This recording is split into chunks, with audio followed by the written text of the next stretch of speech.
Olha, eu não sei vocês, mas por ter sido observadora direta do case de fracasso que eu vou contar hoje, eu confesso que eu comecei a ficar com o pé atrás com a quantidade de case de sucesso que a gente tem contato hoje em dia. O empreendedor que tá começando, até que já tem o negócio há um tempo, ele é exposto a uma série de histórias super positivas, que sem dúvida nenhuma envolvem trabalho e dedicação, mas não alertam para possíveis situações negativas que podem surgir em uma empresa, principalmente uma empresa que é levada à falência por um sócio mal intencionado.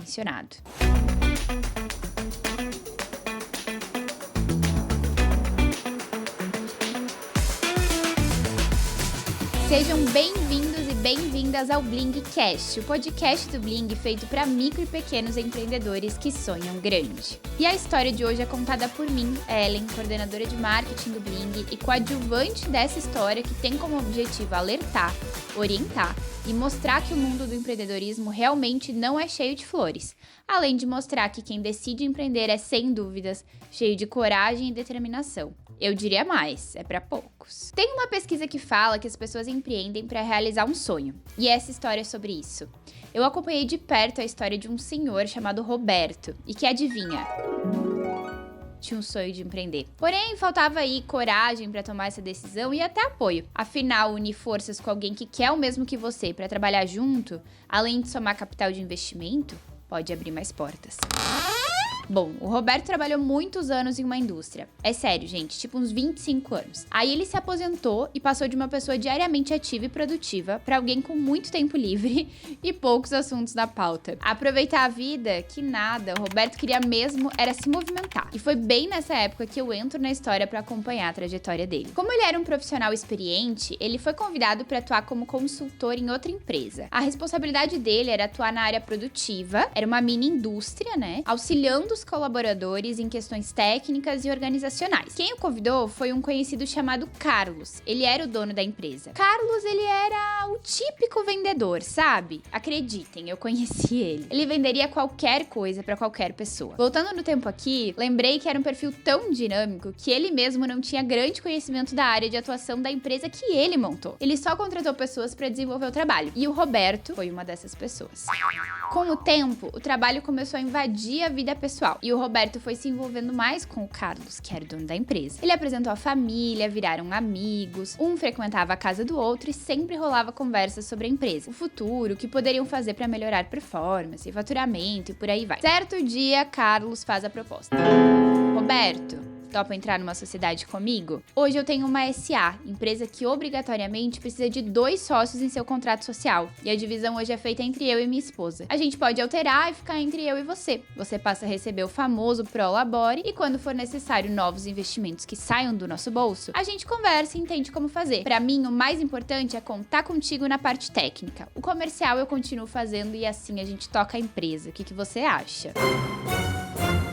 Quem prestou atenção no início do episódio sabe que os olhos do Roberto brilharam, né? Poxa, era a oportunidade da vida dele. Tudo indicava que era a hora certa pra ele fazer o que ele sempre tanto quis e realizar o seu sonho de empreender. Ele trabalhou um tempo com o Carlos. Ele já percebeu que, embora o Carlos fosse muito sonhador e até muitas vezes sem noção do tamanho das coisas, ele era dedicado. A esposa dele também sempre estava disponível e fazendo a gestão administrativa da empresa. O que é ótimo, porque o Roberto não entende nada disso mesmo. Nem o dinheiro ele precisa colocar. Bora lá, né, gente? Podem comentar aí se vocês também entrariam nessa. A proposta, ela é tentadora. Bom, Roberto entrou. Contrato social alterado, Roberto agora é sócio. O trabalho continua toda, mas Carlos agora tem um apoio maior. Ele vendeu mais projetos e precisa me entregar. Claro que o galpão atual já não comporta, e o Carlos já encontrou um lugar quase perfeito para alugar. Quase perfeito porque uma reforma cai bem, né? Como seria bom uma sala bonita, mudar o piso, o teto, comprar móveis sob medida.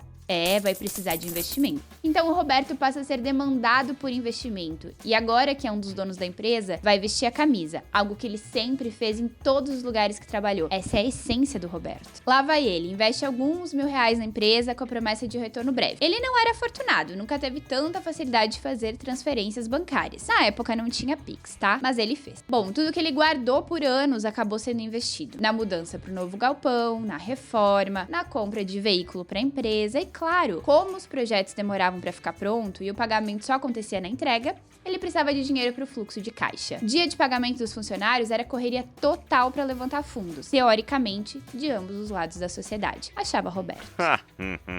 Passado mais algum tempo, algumas dificuldades apareceram. Clientes indicando que o que foi entregue não foi bem o que o Carlos havia prometido. Negociações furadas, dificuldade na compra de matéria-prima. E vendo tudo isso, Roberto ficou desanimado, mas disposto a mudar o jogo. Afinal, Roberto era super comprometido. Só que o Carlos não estava desanimado, pessoal. Ele seguia naquela energia, vendendo tudo pra todos e comprando também. Teve carro novo pra ele, pra esposa, apartamento de luxo e muito mais.